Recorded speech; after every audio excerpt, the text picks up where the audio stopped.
Mirador Argentino. Producciones para televisión streaming presenta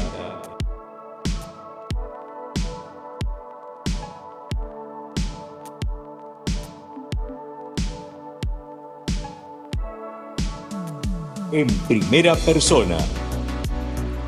Malvinas, 41 años a corazón abierto.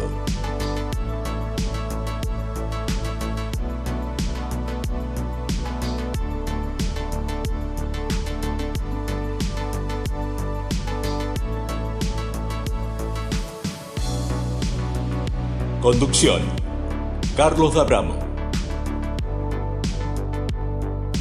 Agradecimiento a Casa de Veteranos de Guerra de 3 de febrero.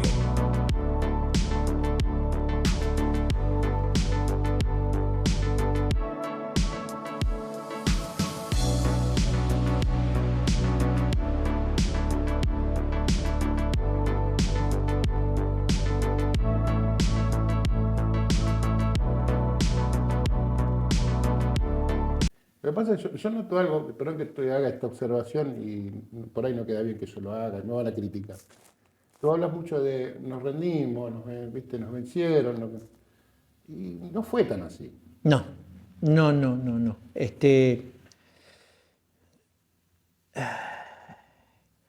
Vos sabés que Nosotros esta guerra se terminó con habíamos hecho un papelillo. juramento, lloramos nuestros compañeros, mis cursos, habíamos dicho que no nos íbamos a rendir.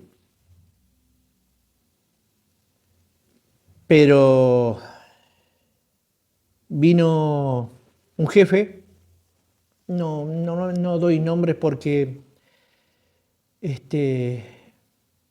vino alguien y nos dio una orden, nos dijo de que si no nos rendía íbamos a ser juzgados en el continente. De tal manera que así fue, cuando llegamos tuvimos nuestro problema y entonces cuando se empezó a escribir la historia, porque decían que había que escribir, cuando empezaron a hacerse las actuaciones y empezaron a contar, salimos felicitados. Porque no queríamos hacer lo que no queríamos. Como jefe de grupo, mi ambición era morir combatiendo, que mi gente se sienta orgulloso, porque no me movía nada más que mi bandera, mi familia y mi soldado. Para mí valía más mi soldado, mi bandera y el lugar donde estábamos sufriendo. Y fui preparado para eso. Solamente lo único que pensábamos era en eso. Y me siento orgulloso porque tengo compañeros que cayeron, que son los verdaderos héroes. Tengo compañeros que cayeron y ese era nuestro anhelo. Yo como jefe de grupo me pasaba noches enteras detrás de mi soldado sin dormir. ¿De tu grupo perdiste gente? No. Gracias a Dios no. Me pasaba noches enteras sin dormir. Donde yo veía que había uno que estaba flaqueando, me ponía detrás de él, hablaba, preguntaba de su mamá, cómo estaba, que tenía que volver, que tenía que poner fuerza, que íbamos a volver todos.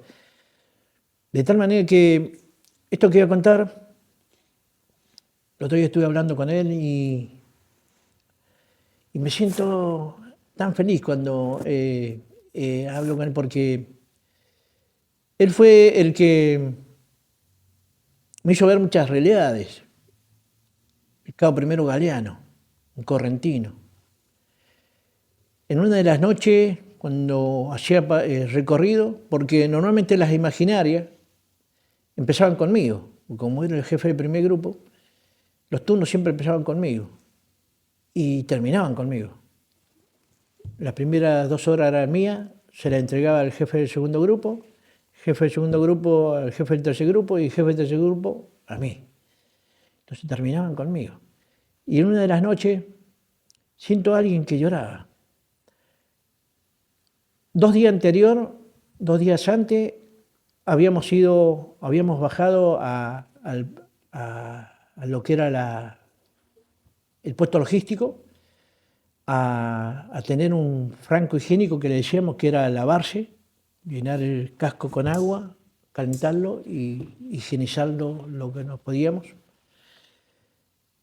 Y habíamos recibido carta algunos habían recibido, yo no recibí ninguna, pero habían recibido carta algunos, donde el cabo Agüero había recibido un recorte de diario que había mandado la familia de la señora, le había mandado donde había tenido mellizos y les había puesto Malvina y Soledad.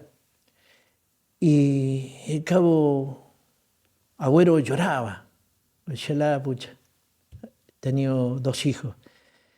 Y el cabo primero Galeano había sido papá también. Había tenido familia señora y entonces en las noches cuando yo recorría escuchaba a alguien que lloraba. Y como no se veía la posición, entonces busqué tratar de acercarme donde se escuchaban los llantos y era justamente la posición, él era jefe del grupo apoyo. Y el grupo apoyo estaba sobre todo el frente de la primera línea de la primera sección. La MAC 1 estaba a la izquierda, la MAC 2 a la derecha, que era donde él se encontraba, Intalasa 1 e Intalasa 2 en el medio. Entonces me pongo detrás de la posición del cabo primero y digo, mi cabo primero, ¿qué le pasa? Y él se asoma, llorando, y me dice, ¿sabe qué pasa? Que soy papá. Y no sé si voy a volver. No sé si voy a ver a mi hijo. Entonces ahí le dije, mi cabo primero, usted va a volver.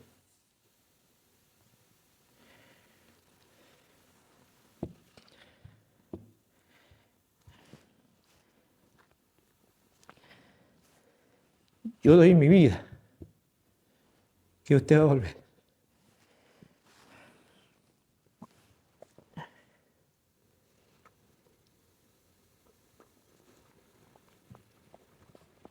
Entonces esas palabras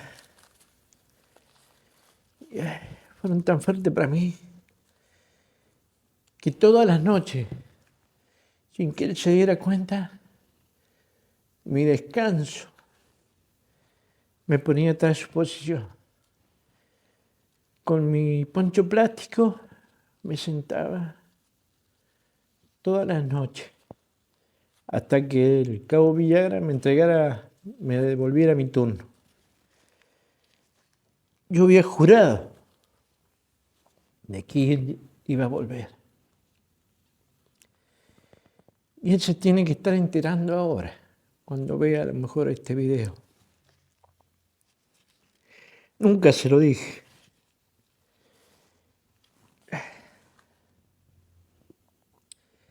Y cuando lo vi, que él bajó, cuando llegamos a Comodoro Rivadavia, nosotros desembarcamos en Puerto Madryn el día que es conocido, por el día que Puerto Madryn se queda sin pan el 19 de junio. Porque cuando llegamos a la unidad,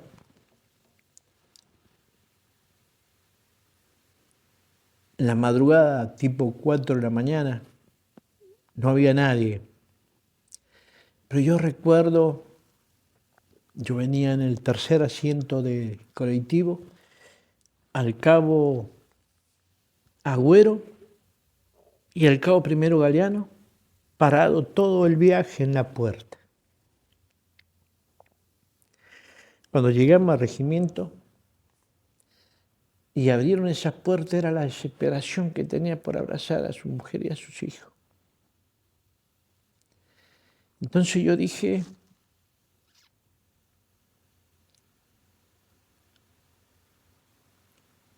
me sentí feliz porque cumplí con algo que yo me había prometido, porque no se lo había solamente jurado a él. No me lo iba a permitir si le pasaba algo. Por eso habíamos jurado nosotros dar la vida. Cuando pudimos estar más tranquilos, conocí su hija, nos invitó a comer un asado, conocí los hijos de Agüero, los conocí de niño, los conozco de grande, Malvina y Soledad. Conozco la hija del Cabo Primero, que lo dejé ver en el año 84, 85 lo dejé ver, y si Dios quiere lo voy a ver ahora, en noviembre. Ojalá se logre el encuentro, obviamente. Si Dios quiere. Porque quedamos, Él me está esperando. Porque hace unos días atrás cae un compañero mío, el jefe del tercer grupo Villagra, internado en terapia intensiva acá en el hospital italiano con 2 ACV.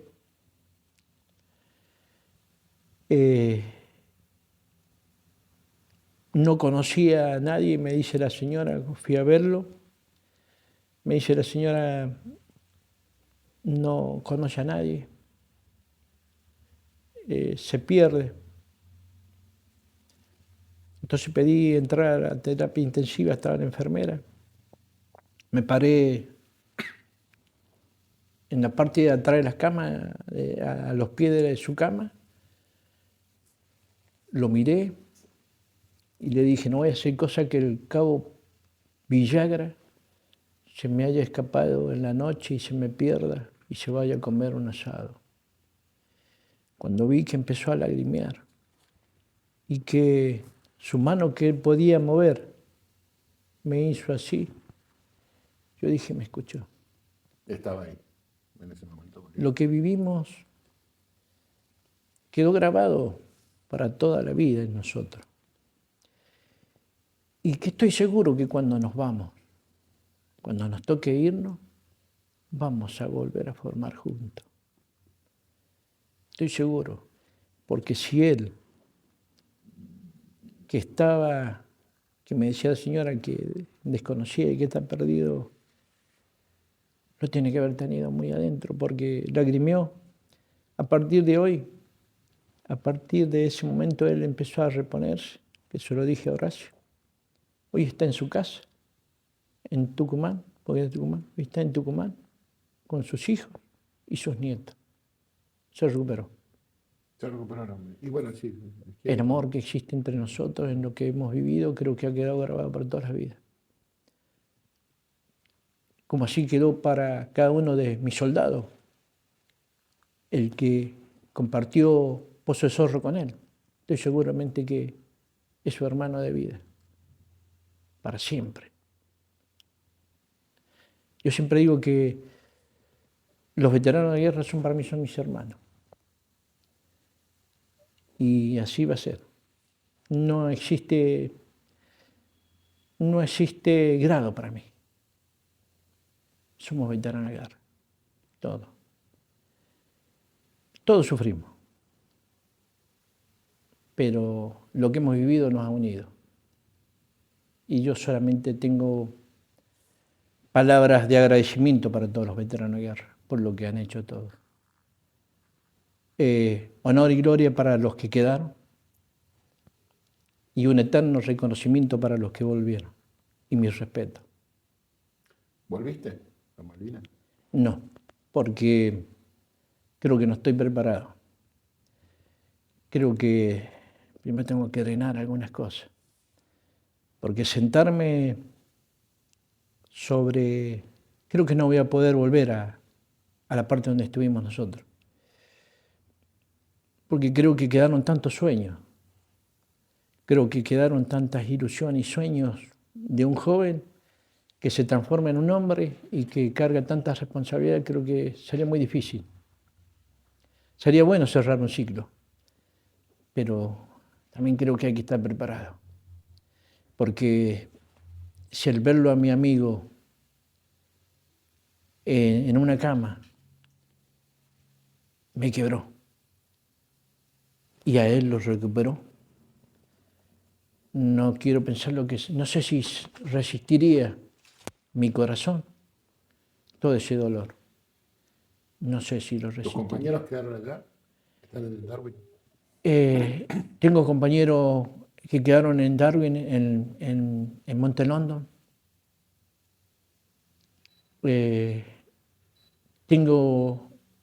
Nosotros sufrimos 5 bajas, tengo cabo primero Bodri y 5 soldados de la unidad.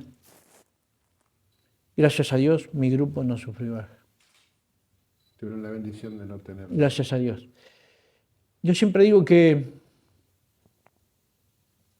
fue Dios, fue decisión de Dios. Porque esto me tocó como testimonio decirlo, porque yo sentía en las noches, que siempre lo decía, porque muchos me decían, vos silbabas, porque el recorrer, yo sentía como que recorría dentro de una burbuja, como que era algo blanco, una burbuja, yo me sentía tan seguro, tan tranquilo, y silbaba, porque yo decía, es la única manera. Cuando uno tiene soldado clase 63 y sabe, y es su instructor y ha instruido 61 y 62, sabe que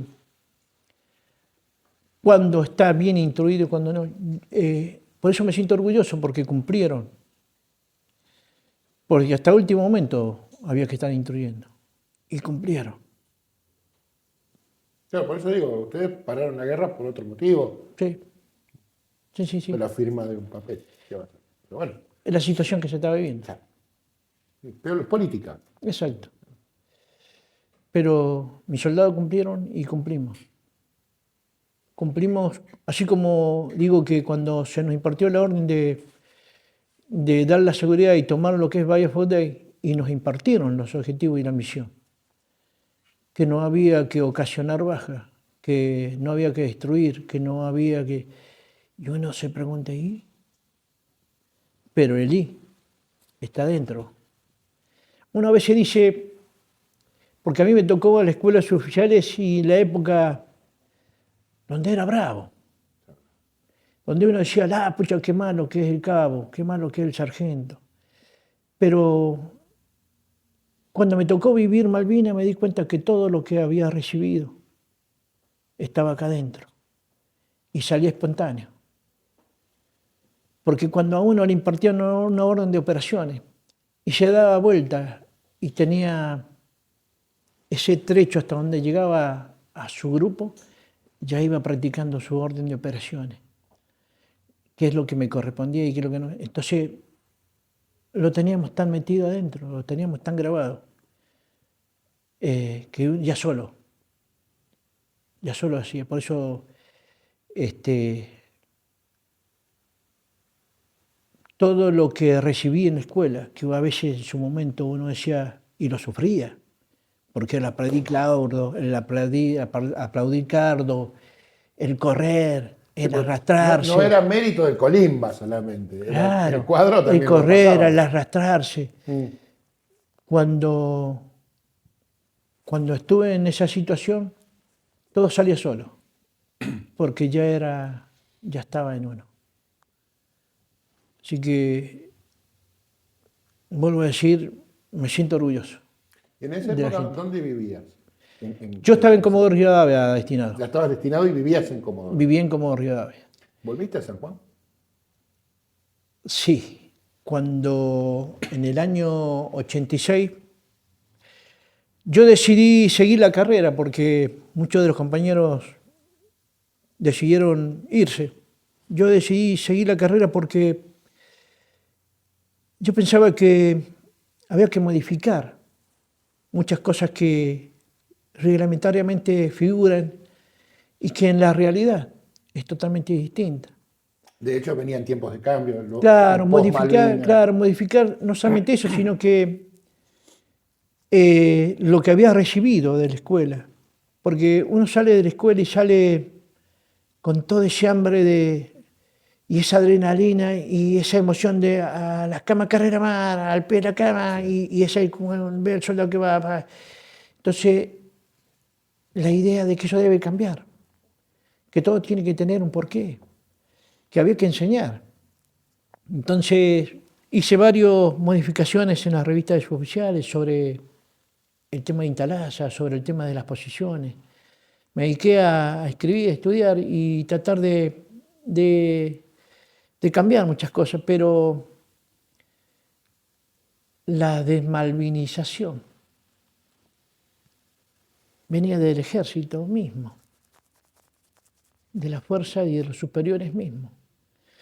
Entonces me costaba, porque siempre estaba en observación, siempre el cabo primero, el sargento, y entonces Él por ahí no lo dice. las Él dificultades. por ahí no lo dice, pero en realidad todo el personal de cuadro que peleó en Malvinas después no era bien mirado dentro No. de la fuerza, No. excepto por los soldados que, bueno, pues los iban conociendo dentro de los... hay que decir lo que es, dentro Sí, del sí. ámbito, por ahí vos no lo decís, pero yo sí, Sí, lo sí. puedo decir. Dentro del ámbito castrense no eran bien vistos, una pena, ¿no? Porque se estaban perdiendo. Sí, sí. Yo tengo hoy en día, por eso entre cuadros, los mismos cuadros siempre nos ponían a prueba. Y los oficiales estaban siempre el tema del veterano, que es loco, el veterano, y siempre estábamos a prueba. Pero sí un ejemplo de reconocimiento, como dice, del soldado, porque hace unos meses atrás se contactaron soldados que tuve en el año 85 en Comodoro Rivadavia. Y todo ese esfuerzo que uno hacía, el enseñar, recibí todo ese mimo, todo ese reconocimiento de los soldados, el escucharlos, porque me invitaron a un asado, el escucharlo de que ellos se recordaban del cabo Tapi, del cabo primero Tapia, ellos recordaban de que él se paraba en la entrada de la cuadra cuando hacíamos semana y prendía las luces. Dice, él nunca nos levantaba antes. Él miraba así, se arreglaba su gorrita y a las 6 decía compañía arriba. De tal manera que uno me hizo grabar y lo tiene en su reloj, todas sus mañanas, sus días, después se acuerda, compañía arriba. Y yo siempre decía a mi subalterno cuando me tocó ser sargento y encargado de sección, yo siempre decía, quiero que enseñen, no quiero que peguen, quiero que enseñen. Porque me tocó tener oficiales que decían, el soldado tiene que volar, el soldado tiene que respetar, pero por lo que se enseña. Respetar y ser respetado. Y ser respetado, porque en un combate, cuando uno está en situaciones, toda su vida pasa como en una pantalla, en un televisor. Y ahí se dice, habré enseñado, habré maltratado, habré pegado, porque cuando usted está por decir al asalto, no sabe si el soldado de la derecha se va a levantar o si el de la izquierda se va a levantar. Entonces tiene que estar convencido de que enseñó y que es ejemplo y que el soldado lo va a seguir. Yo hoy tengo mis soldados que me dicen, estoy invitado por ellos para ir el año que viene al aniversario del Regimiento 8, y ellos me dicen, queremos hacer la última semana con usted, mi cabo primero. Todavía me dicen mi cabo primero. Semana quieren hacer. Queremos hacer la semana con usted, mi cabo primero. Voy a decir, de algo valió. De algo valió. Y me siento orgulloso. Me siento orgulloso. Es bueno lo que vos contás, me dejaste sin palabras a mí, porque yo, bueno, que me tocó en su momento la conscripción, tuve las dos cosas. Tuve personal de cuadro que no valían la pena, Sí. personal de cuadros que eran maltratados y, bueno, algunos no terminaron bien, lo que fue ex combatiente, bueno, veterano. Y después gente que sí te trataba muy bien, hay que decir lo que es. y por muchos años nos hemos visto después, pasado el tiempo. Ustedes crearon otro vínculo porque estuvieron, viste, en la trinchera, es otra cosa. De tal manera que te cuento, la última reunión que tuve, dije, lo voy a llevar a mi hijo. Mi hijo es cabo primero de infantería, es paracaidista y está en la escuela de suboficiales. Él es futuro subinstructor de suboficiales del ejército nuevo. Uh-huh. ¿Y qué diferencia notás entre tu ejército de época y este ejército? La capacidad, Sí. están más, es otro tipo de forma de hablar, otro tipo de instrucción, están más capacitados, otro tipo de palabras, están más preparados. De tal manera que mi hijo en el primer y segundo año ya hizo el curso, ya es tirador especial de las fuerzas de ejército, otro tipo de armamento, y hoy está en la escuela de suboficiales de Sarmiento Cabral. Y lo llevé al asado. ¿Sabes? Así que uno de los soldados le contaba a mi hijo, ¿sabes que estuve de guardia con tu papá una noche con el cabo primero Tapia? Y nos contaba que tu mamá estaba embarazada y le habían dicho que era una nena. Y tu papá estuvo toda la noche pensando qué nombre, le voy a poner este, le voy a poner... ¿Vos sabés cómo se llama mi hija, mi primera hija? Como tu hermana, le dijo. Le puse el nombre de la hija del cabo primero, que es tan a mi hija. O sea, tanto uno los deja marcados, pero cuando uno enseña y uno habla y va de frente, esas son las cosas que quedan. Por eso, la verdad que escucharlo a los soldados y entré en ese tiempo que estuve ahí en el quincho con ellos compartiendo el asado, entré al baño y cuando salí estaban formados. Y decían izquierdo, derecho, izquierdo, izquierdo. Y decía, por eso digo, Como si no hubiese pasado el tiempo. pero hay que enseñar, hay que hablar, hay que buscar la forma ¿Has dado de que charlas vos aprendan. de estos temas? ¿Eh? ¿Has dado charlas? ¿Has ido a dar charlas?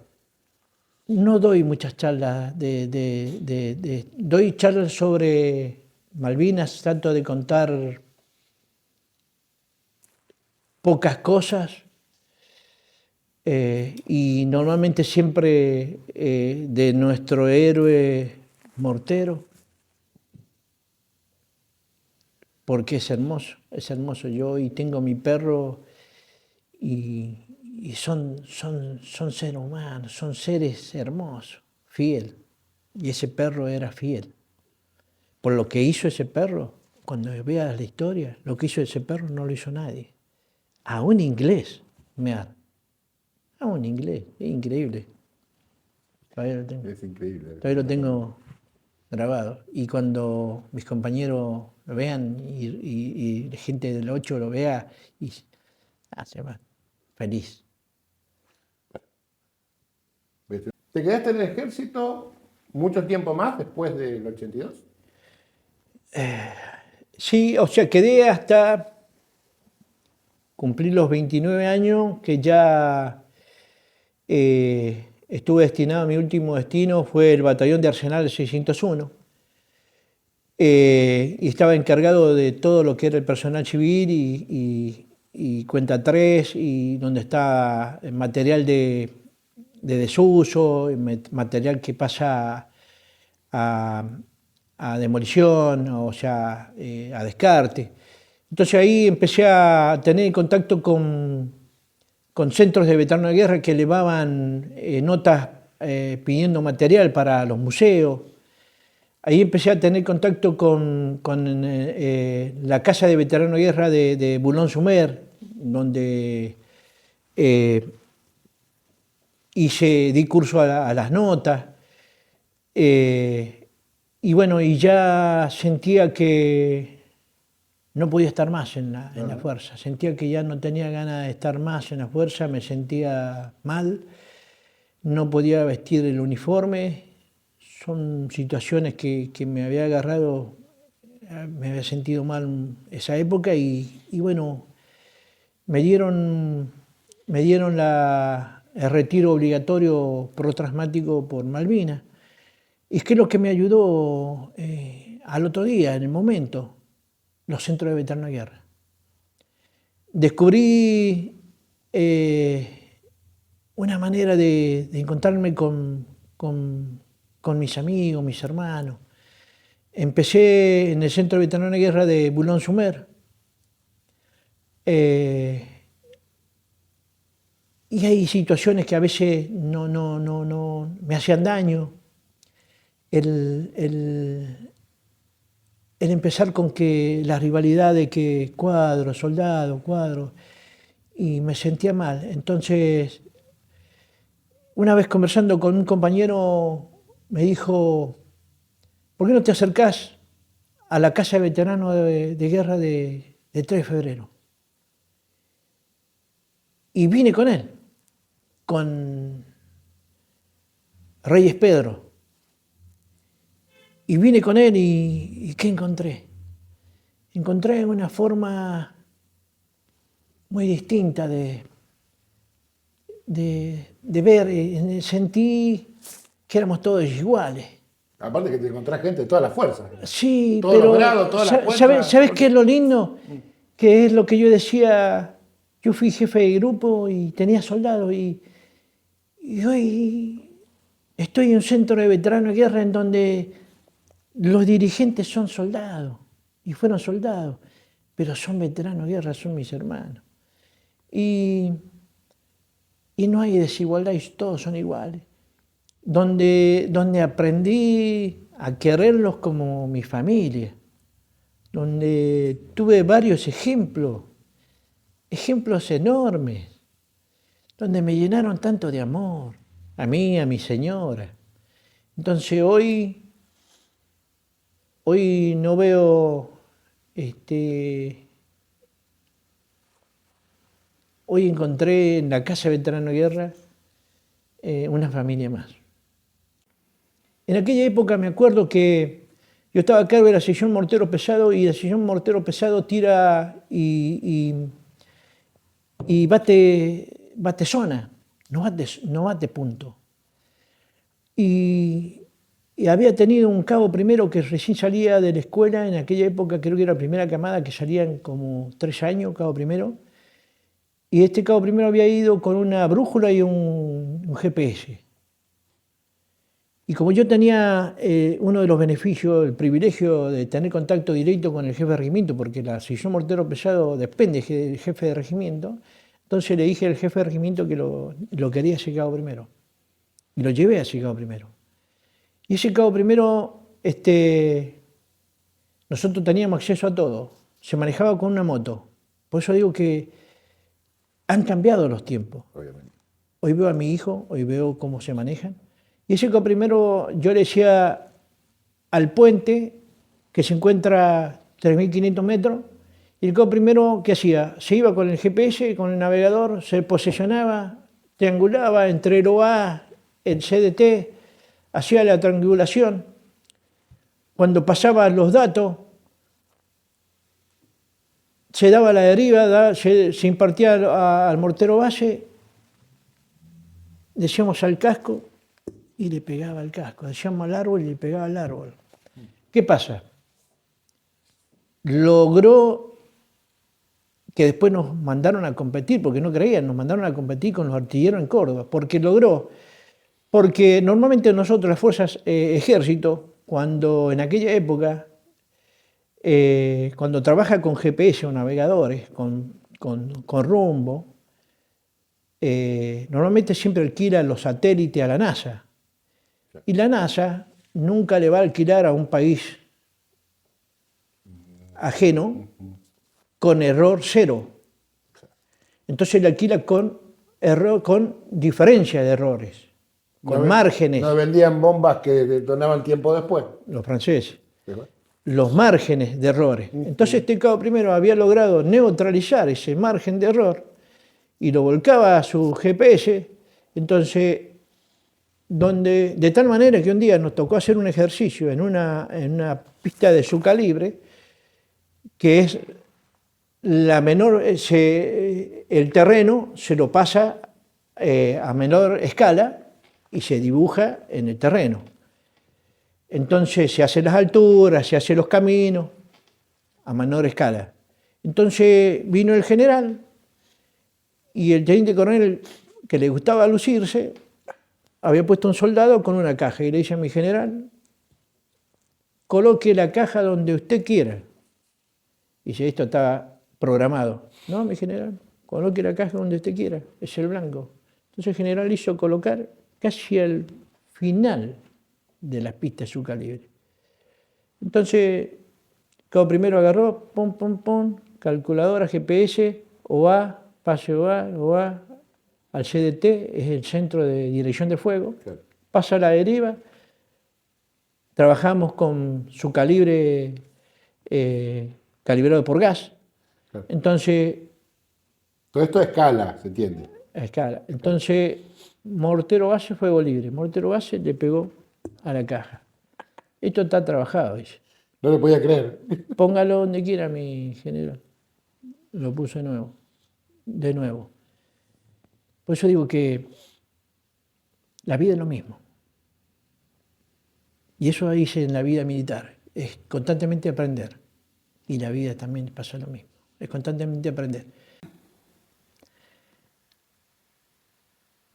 Reconocer y dar las gracias porque a muchos nos costó después sonreír de que vinimos a Malvinas. Y yo, gracias a Dios, conocí a mi mujer, la que me ayudó a sonreír, que me ayudó a volver a sonreír. ¿Te costó mucho eso, no? Sí, me costó muchísimo volver a reír, me costó muchísimo. Y ella me ayudó mucho. Y yo quedé tan marcado con el cabo primero Galeano que lo primero que quise es ser padre. Y mi mujer me dio el honor de ser padre de 5 hijos. Ariel Jorge, Diego Alejandro, Lucía Elena, David Oscar y Guido Tapia, en lo cual me siento orgulloso, porque ellos son los que me han ayudado. Cada nacimiento de uno de ellos me daba fuerza para seguir viviendo. ¿No fueron creciendo? ¿Te preguntaron sobre tu rol en Malvinas? Nunca te conté. ¿Nunca? No.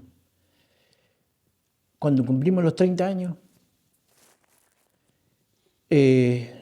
los soldados que tuve, que vinieron a Buenos Aires, uno de ellos dijo, el cabo Tapia está viviendo acá en Buenos Aires. Lo último que yo me enteré estaba viviendo en Buenos Aires. Entonces empezaron a ubicarme, dieron con alguien que le dijo, creo que estaba en el batallón de Arsenales, vive en Boulogne-sur-Mer, fueron a buscarme y yo me había cambiado hace 2 semanas.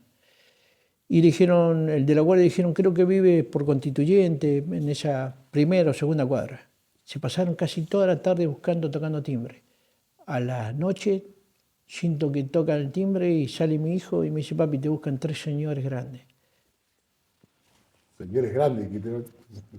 Mi hijo me dice, 3 señores grandes. Estaban de verde. Y lo recuerdo al oso, Bartelotto. Y me dice, mi cabo, usted fue mi cabo en Malvinas, soy Bartelotto. Y empezamos a llorar como criatura. Entonces lo hice pasar. Y ellos le contaron lo que había hecho el cabo Tapia. Y a partir de ahí, no me quedó otra que empezar a decirle. Porque ya mi hijo, el que quería ser militar, porque yo no quería que sea militar, empezó... ¿No querías que sea militar? No, no quería que sea militar. Pero él me dio una gran enseñanza. Él entró a la escuela de suboficiales y justamente tenía un compañero mío que era encargado de la escuela, el suboficial mayor Cano, era encargado de la escuela de suboficiales. Y el encargado de la compañía de infantería había sido soldado mío, que era Ledesma, era su oficial mayor, era principal Ledesma y vino a ser encargado de mi hijo en lo que es la vida. Había sido mi soldado, fue a la escuela de suboficiales, su primer destino fue el Regimiento 8, su primera semana la hizo conmigo. Y mi hijo fue aspirante de él. Y me llaman a los 2 meses una formación y me dice, mi compañero de curso me dice, vas a tener que entregarle esto a tu hijo. Me entrega un brevet de mejor infante y me dice, tu hijo salió mejor infante. Tenés que entender que tu hijo es lo que ha decidido. Y ahí me di cuenta que tenía que acompañarlo y ayudarlo. Ahí te cayó la ficha. Ahí me cayó la ficha. Salió mejor infante. En el primer destino, el primer año de destino, en el 2, salió el suboficial más destacado. Y hoy está acá en la escuela de suboficiales. Y me llamaron porque era la prolongación de mi vida. Mi hijo. Me hicieron también una filmación, un documental en la escuela de suboficiales. Claro, para que quede para el registro del ejército, digamos, para la escuela. Qué cosa, ¿no? Que los soldados te busquen casa por casa. Hasta que te encontrás. Qué fuerte Sí. lo que contaste. Hasta el día de hoy tengo contacto con ellos. Hasta el día de hoy. Yo no conocía el batallón de Arsenales. Trabajaba en comunicaciones y a veces íbamos a buscar cosas o mensajes o cosas de época. Y conocí el mal momento que pasaron en el 90 también, porque le atacaron a guardia. Y ellos tenían, la guardia de ellos era un portón de fierro, de lo que era.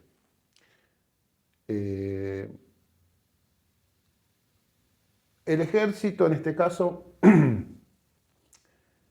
siempre te deja a todos, a veces agridulces, pero creo que tu cierre, en este caso, de tener un hijo que está dando instrucciones, creo que te terminó dando una recompensa después Sí. de haberte pagado mal tu vuelta. Yo, no, eso prefiero, no, trato de no, yo siempre lo bueno, para mí el ejército me enseñó mucho, la institución me enseñó mucho. Me enseñó a ser mejor persona. Yo siempre digo que lo bueno y lo malo todo te deja enseñanza, pero uno tiene que aceptarlo para poder ser mejor. Como me hizo ser mejor suboficial, me hizo ser mejor persona. Y lo veo en mis soldados día a día y en mis suboficiales, que todo el tiempo me están recordando. Es que se nota cuando uno, encima es una persona que desea seguir absorbiendo, es el día de hoy, por lo que estás hablando y como te voy conociendo, porque obviamente no nos conocemos. Sos una persona inquieta, que quiere seguir conociendo y conociendo y aprendiendo, y eso es muy valorable, no cualquiera. Hay gente que se entrega y dice, bueno, quiero regar las plantas y no quiero saber más nada. Sí, de tal manera que me retiraron, me fui. Y al otro día estaba trabajando. Bien. Al otro día estaba trabajando. Así que, y sigo.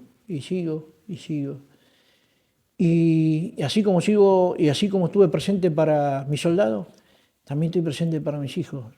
Mis hijos dicen, siempre está presente. Sí. Porque así como adopté a mi soldado como mi familia, y tengo mi familia, hago lo mismo. Mi señora dice, tus hijos quieren que le pegue y no que le hables. No. Yo soy convencido que hablar es mucho más importante. Dijiste una gran verdad, porque dijiste algo que es muy, muy avanzada, y te voy a explicar por qué un poquito, me voy a tomar el atrevimiento de escribirlo. Y vos sos una de las gente que ya estaba adelantado en eso. Lo que vos te referís es que a veces, viste, la madre en este caso te dice, viste, al chico lo acusa, cuando venga tu papá, porque te mandaste alguna, porque si no hay pibe que no se mande una, no importa eso. Y vos querías venir de estar toda la semana en un cuartel con gente y querías llegar a tu casa y querías abrazar a tus hijos y te dicen, che, este se portó mal y ya tenés que poner en otra tesitura. Y como que vos eras la forma de castigar, en teoría, a tu hijo. Entonces como que por ese lado nos infunde respeto, se infunde ¿no? por otra cosa que hay que tener en común en la pareja. Entonces como que sí, era muy normal eso, bueno, hasta el día de hoy a veces, ¿viste? Sí. Pero es muy avanzado lo que estás diciendo, me sorprendiste. Sí, porque yo siempre digo que todo es enseñanza, todo es aprendizaje. Mis padres eran muy buenos, pero al ser el mayor, también me exigían, ¿no? Entonces, yo siempre dije, esto no voy a cometer cuando sea papá, cuando tenga hijos, no lo voy a hacer. Entonces, ahí es donde dije, tengo que hablar más con mis hijos, también aprender a escucharlos. Aparte los viejos de antes, no todos eran de hablar, ¿viste? Era como que breve, conciso y a la cosa. Exacto. Y era que no terminaba de conocer nunca a tu padre. Conocías una figura. De tal manera que yo tengo un concepto, o sea, yo tenía una forma de ser en la vida militar. En la vida militar siempre existía el legajo volador. Viene tal persona. O cuando yo seleccionaba a un suboficial que yo veía que en la sección Mortero 81, porque yo siempre seleccionaba a gente que andaba bien en la sección Mortero 81 para llevarlo a Mortero 120, que es el arma más importante. Y me decían, fíjate, que este no es así, que este es así. Entonces, eso nunca lo acepté. Nunca acepté que vengan y me digan, mira que yo observaba, yo lo observaba, yo siempre observaba, y soy muy observador. Entonces, si a mí, yo veía que él instruía bien, que él se manejaba bien con la tropa, él hablaba, enseñaba, él lo hacía con ejemplo, o lo hacía de la manera que yo me lo llevaba. No importa que me digan, ¿por qué? Porque tengo un ejemplo, yo los probé. Tenía sargento primero, y tenía un sargento, que todos decían, no, es re vago, no, es re vago. Re vago. Sí. Entonces, salta una situación con mortero interrumpido. Entonces dije, bueno, retirarse los soldados, quiero 2 que me vayan a ayudar. Y no saltó nadie. El único que saltó era el sargento vago. Él y yo fuimos a sacar el proyectil y el resto todo atrás. Y ahí te das cuenta. Con la peligrosidad del caso, porque por eso te interrumpe. Y ahí te das cuenta que no todo el legajo volador es bueno, que a veces es destructivo. Entonces yo en la vida militar no era por lo que me contaran, yo siempre me manejé por lo que es conmigo y lo que yo veía, porque te das mucha sorpresa.